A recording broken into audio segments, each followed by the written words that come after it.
It was Judy Garland's starring role as Dorothy Gale in The Wizard of Oz that made her a superstar. Everything about the film works, but Judy's heartbreaking rendition of Over the Rainbow is truly unforgettable. It became her signature tune and was judged the #1 movie song of all time by the American Film Institute. When she delivered the showstopper, Born in a Trunk in A Star is Born, she knew exactly what she was singing about. But Frances Ethel Gum first trod the boards at the tender age of 2½, joining her sister's vaudeville act for a rousing rendition of Jingle Bells at their father's theater in December 1924. By the time Judy signed a contract with MGM in 1935, she was a show business veteran, and one who had already captured the public's attention with her performance of You Made Me Love You, which she sang to a picture of Clark Gable, showcasing her astonishingly mature singing voice.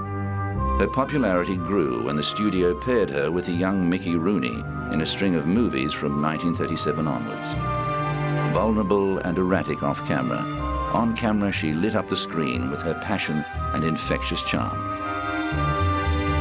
Raised on amphetamines and barbiturates by a studio that worked its child actors ragged, she was always insecure about her appearance, which didn't fit the glamour mold of the day. It was only in 1944's Meet Me in St. Louis and 1945's The Clock, both directed by Vincente Minnelli, that she actually liked the way she looked on the screen. After divorcing her first husband, David Rose, Judy wed Minnelli, and in 1946 gave birth to their only child, Liza. She went on to star in some of MGM's brightest musicals, following The Pirate, Easter Parade, and Summer Stock, with A Star is Born in 1954.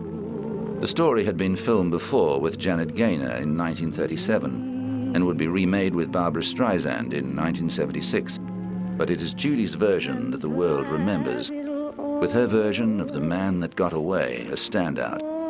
Nominated for an Oscar, she lost to Grace Kelly in The Country Girl, causing Groucho Marx to send her a telegram describing this as the biggest robbery since Brinks.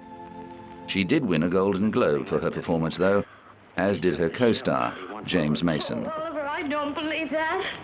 I won't, and I can't. Judy's final movie was I Could Go On Singing in 1963, and the following year she became engaged to Mark Heron, marrying him in 1965. No, my dear, I can't honestly tell you that. But in the meantime, she discovered a whole new career performing live concerts to huge acclaim.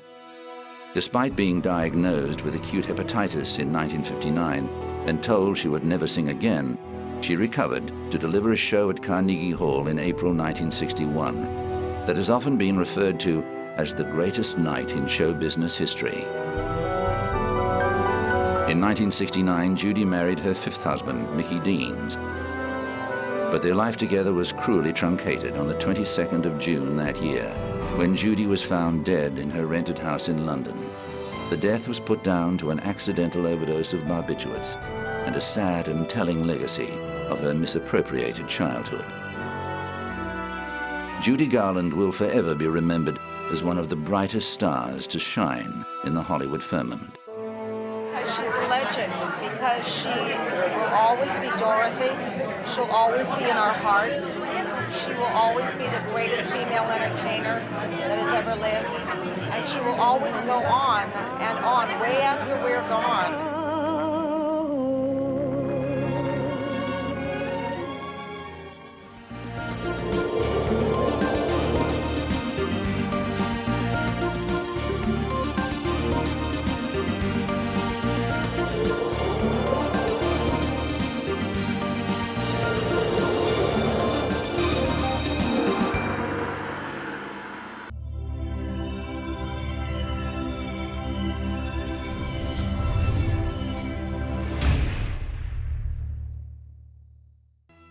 Three, two, one.